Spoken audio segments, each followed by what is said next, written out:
કડીમાં JCI rhythm multi speciality hospital અને Kadi cycling group દ્વારા વોલ્કેથોન યોજાયું। કડીના નાગરિકોની તંદુરસ્તી માટે 4 કિલોમીટરનું આ વોલ્કેથોન યોજાયું હતું। વોલ્કેથોનની શરૂઆત રાષ્ટ્રગાન ગાઈને પછી ફ્લેગ ઓફથી કરવામાં આવી હતી। નિઃશુલ્ક હોવાથી આશરે 1200થી વધુ લોકો વોલ્કેથોનમાં જોડાયા હતા। ત્યારે વહેલી સવારે રિધમ હોસ્પિટલ ખાતેથી કડીના मुख्य मार्गों पर मोटी संख्या में लोग वॉक रनिंग करवा माटे जोड़ाया था। जय हिंद, जय श्री राम।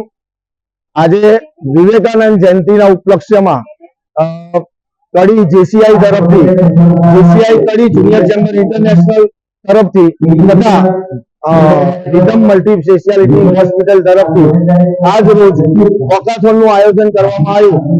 કડીના લોકોમાં એક ચાલવાની આદત બને અને તેમની તંદુરસ્તીમાં સુધાર આવે એ હેતુથી આજરોજ એક વોકાથોનનો પ્રયત્ન કરવામાં આવ્યો। તો વોકાથોન દ્વારા લગભગ 1500 થી વધારે લોકો આજે 4 કિલોમીટર જેટલું રૂટ ઉપર પોતે વોકિંગ કર્યું છે અને છેલ્લે અહીંયા રિધમ હોસ્પિટલ પર ભેગા થયા છે। દરેકને આ રીતે એક સર્ટિફિકેટ અને આ રીતે મેડલથી સન્માનિત કરવામાં આવ્યા છે। આ વોકાથોનનો સંદેશ એટલો જ કે દરરોજ લોકોની અંદર પોતાની તંદુરસ્તી માટે એક જાગૃતિ આવે, દરરોજ બધા ઉઠે વહેલા અને પોતાની તંદુરસ્તી માટે રોજ સવારે વોકિંગ કરે, જેથી જીવનમાં ઘણી બધી બીમારીઓ છે એનો હલ આવી શકે અથવા બીમારી થતા પહેલા જ અટકી શકે એવો એક પ્રયાસ જેસીઆઈ કડી દ્વારા અહીંયા કરવામાં આવ્યો છે।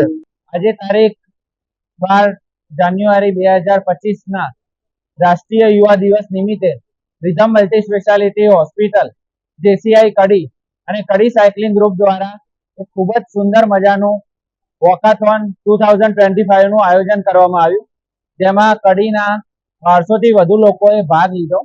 આ વોકાથોનનો મેઇન ઉદ્દેશ્ય એ છે કે લોકો નિયમિતપણે ચાલતા રહે અને અત્યારે જે બીમારીઓ બીપી, ડાયાબિટીસ, હૃદય રોગની બીમારીઓ વધી રહી છે એ રોગોથી બચી શકાય અને વધુમાં વધુ લોકોનું સ્વાસ્થ્ય સારું રહે એ જ આ વોકાથોનનો મુખ્ય ઉદ્દેશ્ય છે।